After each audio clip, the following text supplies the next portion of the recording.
안녕하세요. 마이웨이입니다.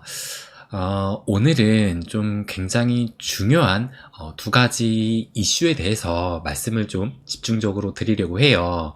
한 가지는 이 XRP ETF에 대한 그런 좀 뉴스가 나와가지고 저의 생각과 더불어 좀 말씀을 드리려고 하고, 또 다른 거 하나는 이 트럼프 대통령, 그러니까 아직은 아니고 이제 대선 후보죠.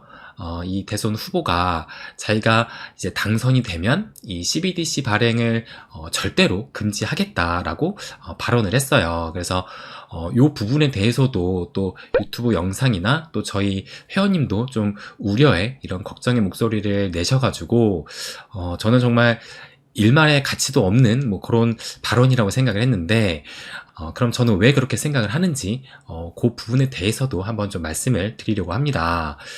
그런데 그에 앞서서 지금 보시는 것처럼 암호화폐 시장이 지금 짙게 붉게 또 물들면서, 특히 이 비트코인 같은 경우가 결국에는 이 42K를 지금 깨가지고 하방으로 또 방향을 틀고 말았어요. 그래서 요 차트를 보시는 것처럼 지금 이제 이 42K의 지지를 깨고 결국엔 이제 하방으로 방향을 틀었는데, 그래서 요 기사를 보시게 되면 오늘의 하락이 나온 것을 또 이렇게 발빠르게 또 기사로 전했는데, 그 이후로 지금 여기 보시는 것처럼 현물 비트코인 ETF에 대한 약발이 떨어지자 가격 조종기에 지금 들어갔다라고 이제 분석을 했는데, 그러면서 한 가상화폐 관련 업체의 최고 경영자가 뭐라고 했냐면, ETF에 대한 열기가 다소 시들해져서 트레이더의 관심이 다른 곳에 쏠리는 게 합리적이다라고 얘기를 했습니다. 그러면서 이제 ETF에 대한 열기가 다소 시들어졌다라고 하는데, 과연 이게 팩트인지 그것을 한번 좀 말씀을 드리려고 해요. 그래서 요걸 보시게 되면 지금 요것도 이제 오늘 아침에 나온 기사인데, GBTC를 제외한 비트코인 현물 ETF의 9종의 거래량이 전날 대비해서 34%나 지금 증가를 했다라고 기사가 나왔습니다. 그러면서 이제 이 전문가죠. 이제 뭐 워낙 많이 들으셔서 좀 익숙하실 텐데, 이 블룸버그의 ETF 전문가 에릭 발추나스가 통상 ETF는 거래를 시작한 후 거래량이 꾸준히 감소를 하며 증가세로 전환되는 경우가 거의 없는데, 그런데 GBTC를 제외한 다른 비트코인 현물 ETF 상품의 거래량이 증가세로 지금 전환되는 점은 좋은 징조다라고 얘기를 했습니다. 그러니까 지금 다른 ETF와도 다르게 이 비트코인 현물 ETF는 엄청난 열기를 좀 보이고 있다라고 볼 수가 있는 겁니다. 그러면서 이 기사도 보시게 되면 이것도 마찬가지로 이제 오늘 아침에 나왔던 기사인데, 이 발키리의 공동 창립자가 이 CNBC와의 인터뷰에서 뭐라고 얘기를 했냐면, 올해 비트코인 현물 ETF에 200억 달러의 유입이 있을 것이다 라고 얘기를 했습니다. 그러니까 200억 달러라면 여기 이제 원화로 보시는 것처럼 26조 원이나 되는 금액이에요. 그러니까는 어마어마한 금액이 올해 이 비트코인으로 흘러 들어온다는 얘기입니다. 그래서 지금 이렇게 비트코인 가격이 하락하는 것은 정말 좋은 이 매수의 기회가 될 수 있을 것이고, 또 비트코인이 하락함에 따라 뭐 당연히 알트코인도 하락을 할 수가 있는데, 그런데 제가 오늘 아침에도 이제 비트코인 좀 빠졌을 때 현재 장 상황을 공유하긴 했지만 그것을 잠깐 보여드릴게요. 그래서 이걸 보시면 제가 오늘 오전 7시 40분쯤에 공유를 한 상황인데, 지금 현재가 아니죠. 그러니까는 요 당시에 전체적인 시장 흐름이 어땠냐면, 이 비트코인의 시총이 마이너스 3.5% 정도 하락을 했는데, 보시는 것처럼 토탈 3는 마이너스 3.11이니까, 그러니까는 이더를 제외한 이 알트 시총은 비트코인보다 상대적으로 뭐 조금이지만 덜 빠진 상황이고, 토탈 2, 그러니까 이더를 포함한 알트 시총을 봐도 마이너스 2.92%니까 그 하락폭이 비트보다도 좀 덜했다라는 것을 알 수가 있습니다. 그러니까 예전에 뭐 비트가 하락을 하면 뭐 알트가 더 폭락을 하는 그런 장세가 지금은 아니라는 거예요. 그래서 지금은 이제 비트가 떨어지게 되면 이제 평소에 좀 눈여겨봤던 그런 알트를 매수할 수 있는 좋은 기회가 된다라는 생각이 들고, 그래서 제가 회원님께 뭐라고 말씀을 드리냐면, 여기 보시는 것처럼 단기적인 흐름에서는 씨앗을 뿌릴 이 기회를 찾고 장기적인 흐름에서는 과실을 거둘 기회를 찾으면 됩니다 라고 말씀을 또 드리고 있습니다. 그러니까 지금의 하락을 두려워하기보다는 내가 이것을 기회로 만들 수 있을지 그것에 좀 집중을 하면 어떨까 말씀을 좀 드리고 싶습니다. 그러면 이제 본격적으로 앞서 말씀드린 먼저 이 XRP ETF에 대한 그 말씀을 좀 드려보려고 해요.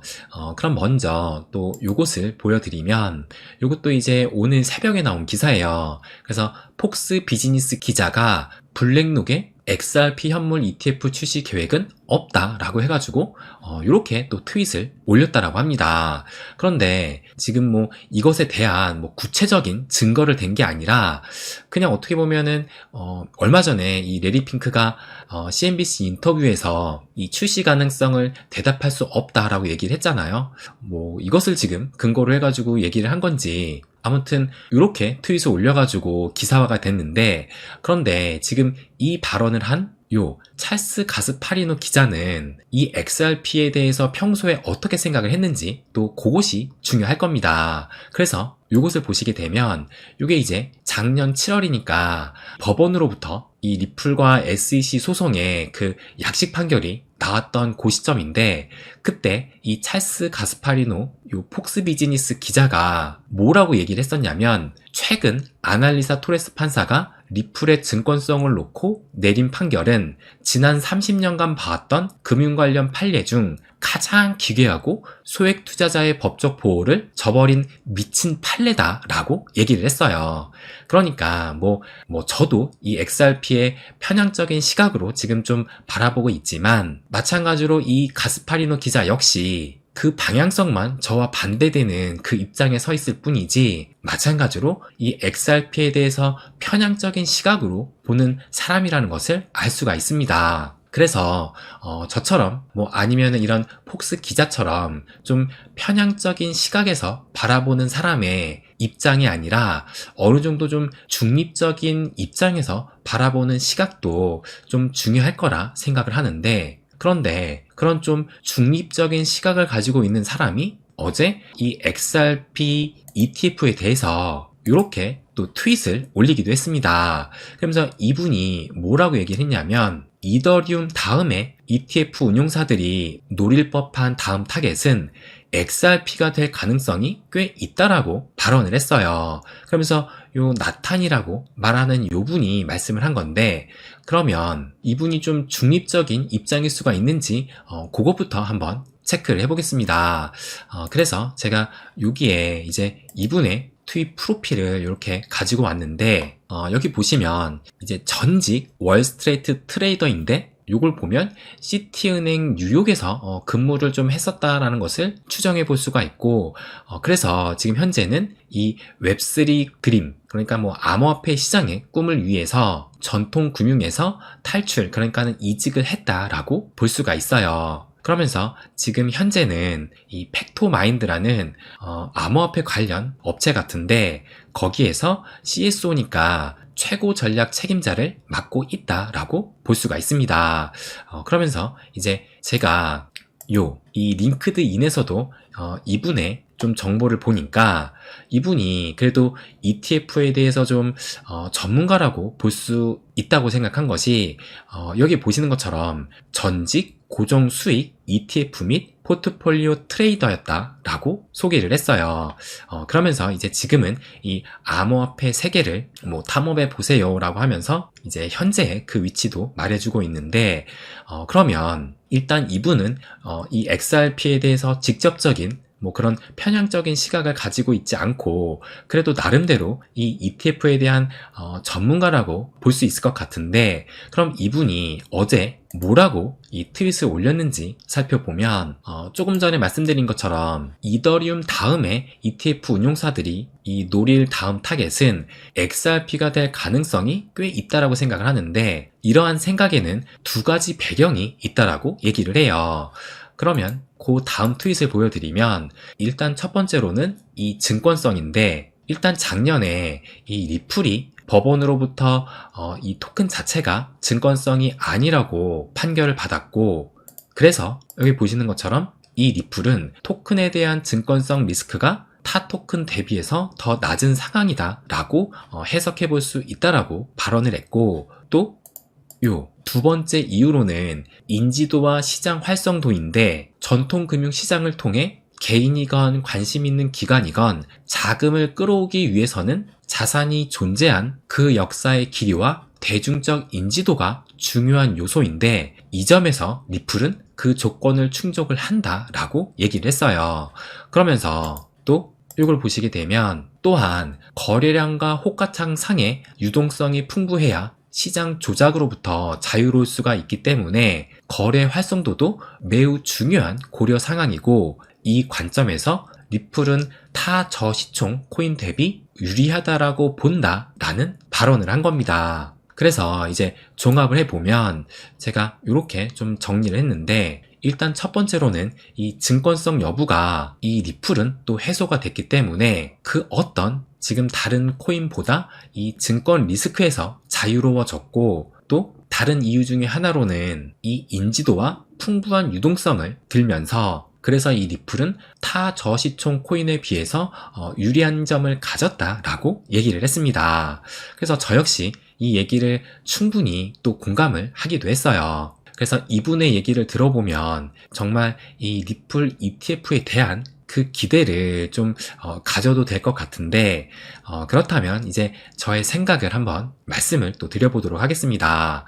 그래서 뭐 위에서 이렇게 언급한 뭐 이런 얘기가 다 좋긴 한데, 근데 저는 단 한 가지 좀 크게 걸리는 부분이 있기는 해요. 그것이 뭐냐면 바로 이 에스크로 물량이 매달 좀 풀리고 있다는 점입니다.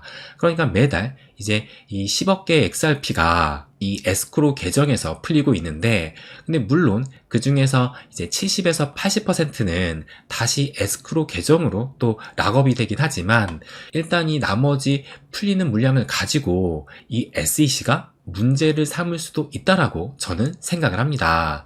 왜냐하면 이 SEC가 중점적으로 보는 것 중에 하나가 바로 이 시세 조작인데, 그런데 이제 초창기에 이 비트코인 현물 ETF를 거부했던 이유 중에 하나도 이 시세 조작에 따른 투자자 보호가 미흡하다라고 해가지고 거부를 하기도 했었어요. 그래서 지금 이 코인을 발행하는 주체가 매당 해당 코인을 뭐 거래소든 장외 거래든 풀고 있다라는 점은 SEC 입장에서는 충분히 이 걸고 넘어질 수 있는 문제라고 저는 생각을 합니다. 그렇다고 제가 뭐 부정적으로만 본다는 것이냐, 뭐 이것은 어디까지나 저의 생각이고, 무엇보다 중요한 것은 이 승인 여부가 아니라 운용사들이 이 리플 ETF를 신청하는지 그 여부라고 생각을 합니다. 그러니까 제가 말씀드린 이 문제는 일단 당장의 그 문제는 아니라는 거예요.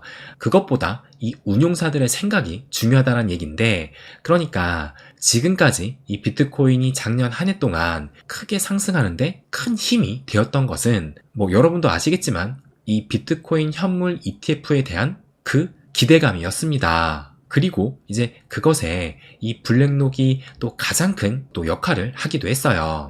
그래서 이 리플 ETF도 승인 자체가 뭐 현 시점에서 중요한 것이 아니라 이 ETF 운용사들이 신청을 하느냐 마느냐가 가장 중요하다라고 생각을 합니다. 그래서 일단 이 운용사들이 신청을 한다는 것 자체만으로 그 기대감만으로도 또 엄청난 이 상승을 또 불러올 수 있다라고 생각이 들어요. 그래서 이미 작년 11월 13일에 뭐 여러분도 당연히 기억을 하시겠지만, 이제 트위터에서 이 블랙록이 리플 ETF를 SEC에 신청을 했다라는 요 가짜 뉴스가 또 나오면서, 보시는 것처럼 뭐 비록 이렇게 윗꼬리를 길게 달긴 했지만 어떻게 이 가격이 움직였는지는 확인을 했습니다.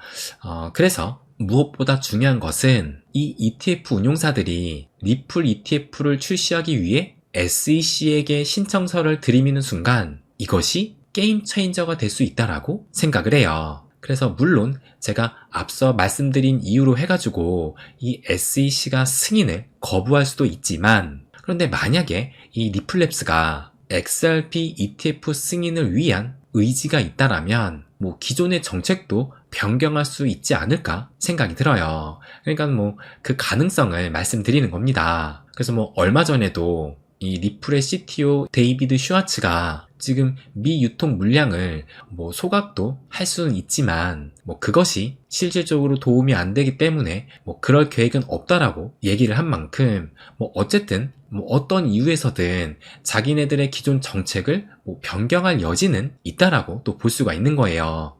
그리고 또 지금 이 비트코인 현물 ETF도 지금 수차례 우여곡절을 통해서 승인을 받은 것처럼 이 리플 ETF도 단숨에 승인을 받을 가능성보다는 여러 또 조정과 이 합의를 거쳐서 승인을 받을 가능성이 높다라고 볼 수가 있습니다.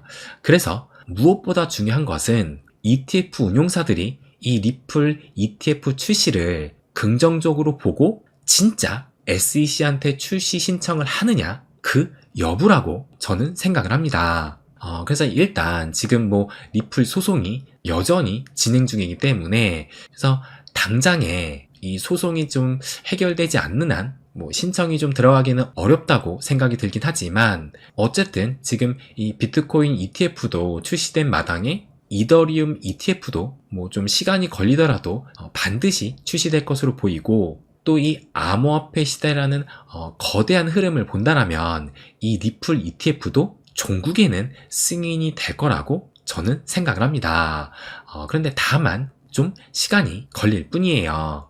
그래서 지금 이 리플 ETF에 대해서 그래도 좀 객관적으로 볼 수 있는 이 전문가가 좀 긍정적으로 봤다는 것 자체는 그래도 이 희망을 가질 수 있는 그 여지가 있지 않을까 생각이 듭니다. 그러면 또 말씀을 드리다 보니까 시간이 좀 길어졌는데 그러면 좀 빠르게 이 트럼프가 얘기했던 것을 말씀을 드려보면 그래서 이 트럼프가 자신이 대통령이 된다면 이 CBDC 발행을 불허를 하겠다라고 얘기를 했어요. 그러면서 대선에서 당선이 되면 미 연준이 중앙은행 디지털 화폐 그러니까 CBDC를 발행하는 것을 결코 허용하지 않겠다라고 얘기를 한 겁니다. 그래서 저는 솔직히 이 기사가 나와서 정말 그냥 코웃음만 쳤거든요.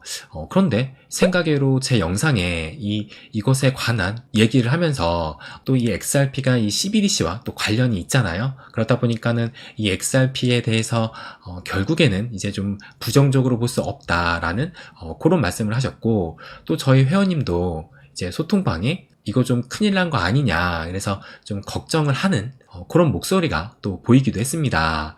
근데 저는 뭐 좀 전에도 말씀드렸지만 이것은 전혀 걱정할 가치조차 없다라고 생각을 하는데 그렇다면 그 이유를 한번 좀 말씀을 드려보면 일단 이런 이 CBDC 금지에 대한 발언이 지금 처음 나온 것이 아니기도 합니다. 그래서 지금 뭐 CBDC 반대만 검색을 해봐도 여기 보시는 것처럼 CBDC 돈 반대 법안 추진 또 뭐 공화당 주요 대선 후보 취임 첫날에 CBDC 금지, CBDC 반대를 또 강조를 했다라고 하고 또 마찬가지로 이 기사도 비트코인은 최소의 규제만 지지할 것인 반면에 CBDC는 반대한다. 또 미국의 플로리다 주지사도 CBDC 사용 금지 법안에 서명을 했다라고 기사가 나왔어요.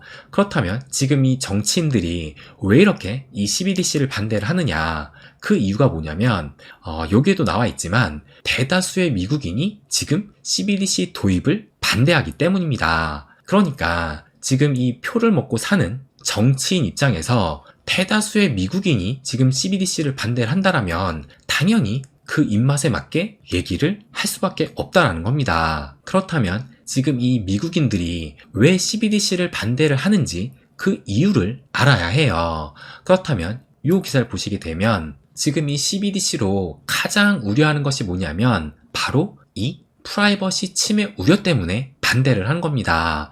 그러니까 이 미국이란 나라에서 가장 중요한 가치 중에 하나가 바로 자유라는 거예요. 그런데 그 자유를 지금 침해하는 이 CBDC가 나온다라는 얘기 때문에 당연히 국민들은 반대하는 것이고 그에 따라 이 정치인들은 그 입맛에 맞게 얘기를 할 뿐이라는 거예요. 그렇다면 국민들이 반대한다라고 해가지고 이 CBDC가 발행이 되지 않을까? 그것도 또 중요한 체크 사항입니다. 그러면 이 기사를 또 한번 보여드리면 국제결제은행 BIS가 은행 암호화폐 보유 기준을 확대하다라는 이런 기사가 또 나오기도 했는데, 근데 지금 뭐 제가 요것을 말씀드리려고 한 게 아니라 일단 이 국제결제은행 BIS, 그러니까는 요 마크죠. 요 국제결제은행이 뭐 여러분도 아시겠지만 특히 이 XRP 관련해서는 이 BIS를 모를 수가 없잖아요. 그래서 보시는 것처럼 이 금융 엘리트 거대한 피라미드 조직에서 이 BIS가 가장 꼭대기에 있다라는 것을 알 수가 있고, 그 밑에 이제 뭐 IMF, 월드뱅크, 그리고 그 밑에 각국의 중앙은행, 그리고 이제 일반 시중은행, 요렇게 이제 포지션이 잡혀 있다라는 것을 알 수가 있는데, 그런 이 BIS가 이 은행 중에 은행인 이 BIS에서 뭐라고 이 CBDC에 대해서 말을 했는지 또 그 부분을 체크해야 합니다. 그러면 이 기사를 한번 보여드리면, 이게 2023년 9월이니까 얼마 안 된 또 기사예요. 그러면서 이 BIS 사무총장이 각국의 CBDC 법정 틀 마련을 촉구했다라고 하면서 결정적으로 뭐라고 얘기를 했냐면, 여기 보시면 불명확하거나 오래된 법적 프레임워크가 CBDC 발행을 방해하는 것은 용납할 수 없는 일이다 라고 얘기를 했어요. 그러면서 이 문제를 빠르게 해결해야 한다라고 얘기를 했습니다.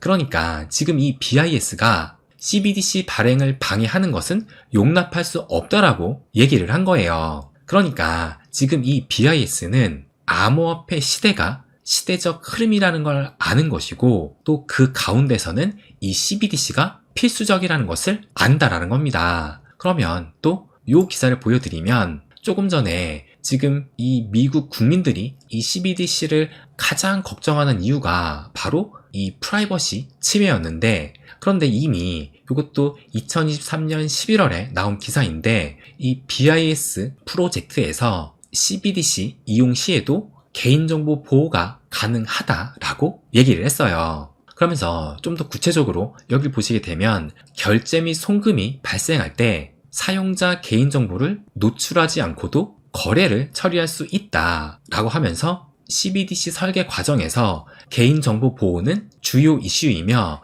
이 같은 연구는 개인정보 보호를 위한 첫 단계이다 라고 얘기를 했습니다. 그러니까 이미 이 BIS는 이 개인정보에 관한 이런 불만에 대해서 이미 인지를 하고 있어가지고, 또 그거에 맞춰서 지금 뭐 이게 사실이든 아니든 어쨌든 이거에 대한 해결책을 세우고 있어요. 그러니까 제가 말씀드리고 싶은 것은, 이 암호화폐 시대는 거스를 수 없는 시대적 운명인 것이고, 이 CBDC 역시 결국 이 시대적 흐름에 맞춰서 반드시 나타날 변화라는 겁니다. 그런데 이제 정치인들이 이 CBDC를 발행을 안 하겠다라고 또 얘기를 했잖아요. 그렇기 때문에 나중에 가서야 또 다시 CBDC를 발행을 하겠다라고는 할 수 없을 거예요. 그렇다면 이 정치인들이 과연 어떻게 말을 바꿀까? 그것도 이미 답은 나와 있다라고 저는 생각을 합니다.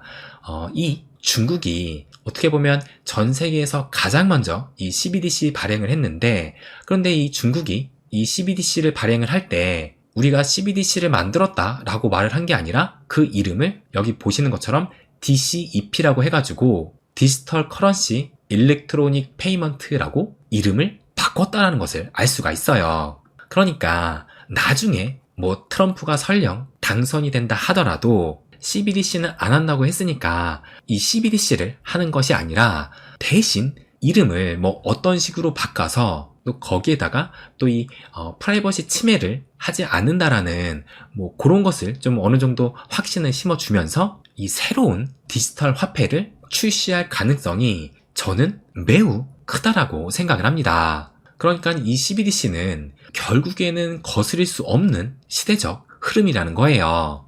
그리고 지금 이 CBDC가 앞으로 나온다라고 해도 뭐 솔직히 뭐 5년 뒤에 나올까? 뭐 당장에 또 나올 수 있는 부분이 아닙니다. 그렇다면 뭐 빨라야 5년이라고 보고, 그럼 지금 시점에서 5년 전을 한번 또 생각을 해볼게요.